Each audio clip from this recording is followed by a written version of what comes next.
go to Bilgehan Ozturk, who joins us now from Istanbul. He's a foreign policy researcher at the SETA Foundation. Really good to have you back with us, Bilgehan. We're hearing from our correspondents on the ground that there seems to have been record turnouts and interest from Turks living overseas in terms of casting their ballots in these upcoming elections. Why do you think has there been such interest in these upcoming polls? There might be a number of reasons, but the most important one, in my opinion, is this election has been starkly different from previous ones. This has been the closest race between two coalitions. There is an evenly distributed two alliances, and in the past, actually for the past 21 years, President Erdogan, he used to be the prime minister too, and then he became the president. In all elections he entered, he had easy victories against his opponents. And this time, he is facing a greater coalition as opponents, and they came together. They managed to set aside their differences, and they managed to come together.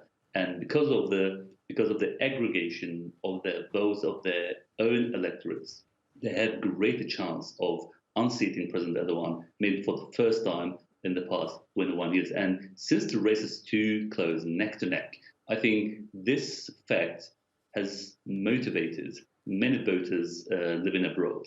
In the past, yes, we have seen around 50% of the diaspora population going to ballot boxes. I think now it is greater than that, and I think this tightness of the race is the main reason why there is a greater turnout. And there is a lesser factor because of this, and there is a slight increase in the number of voters. So in the past, it used to be around 3 million voters, and it increased slightly. Now it is 3.4 million. And I think that is also another factor why the turnout is greater than previous elections.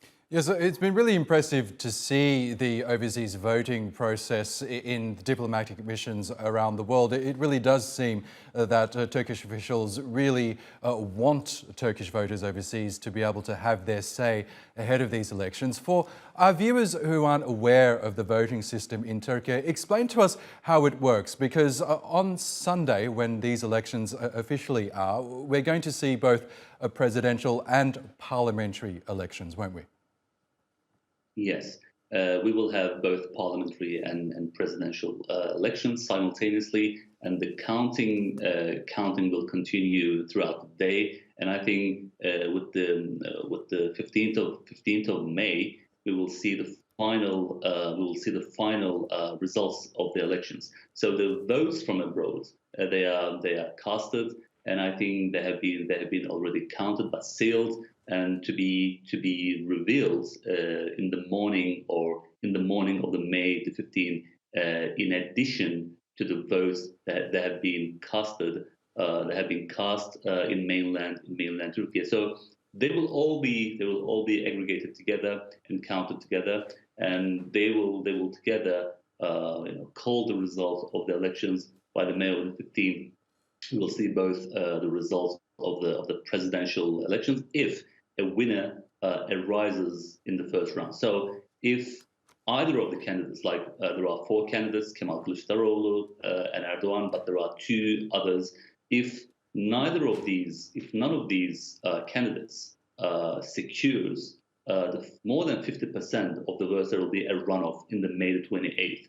So the results of the parliamentary elections will be definitely decided in the morning of May the 15th. But there is a likelihood that the presidential election result will not be determined if any of the candidates cannot secure the 50% of the votes, and we will see the runoff in the May the 28th. Yes, and Bilgehan, explain to us how the vote count takes place, because I understand there are a number of measures to ensure that the vote count is essentially one that's robust, that will prevent any sort of tampering. So explain to us the measures that are in place to ensure that these elections are free and fair. Like the previous elections in Turkey, there was a multi-party system in Turkey since 1950, and there was a working and functioning free and fair election practice and experience for a very long time. And this is an established practice for decades. And I think every single participant in elections, like elections officials, the observers, election observers in ballot boxes. There are councils in every single ballot box, like district councils and also provincial councils. And we have the higher authority for the regulation of elections. They have their own officials too, and parties, every single political parties, they have their representatives present, observing the counting and voting process together.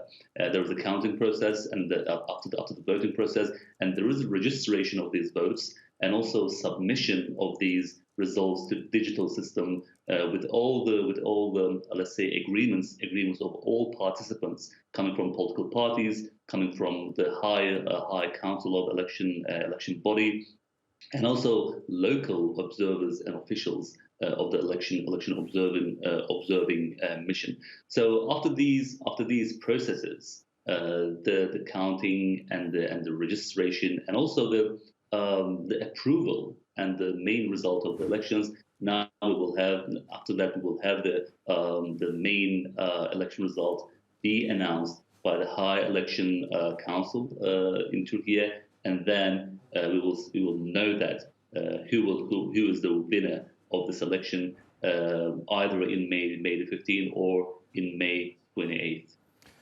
Okay, Bilgehan Ozturk, great to get your thoughts as always. Thanks again for joining us.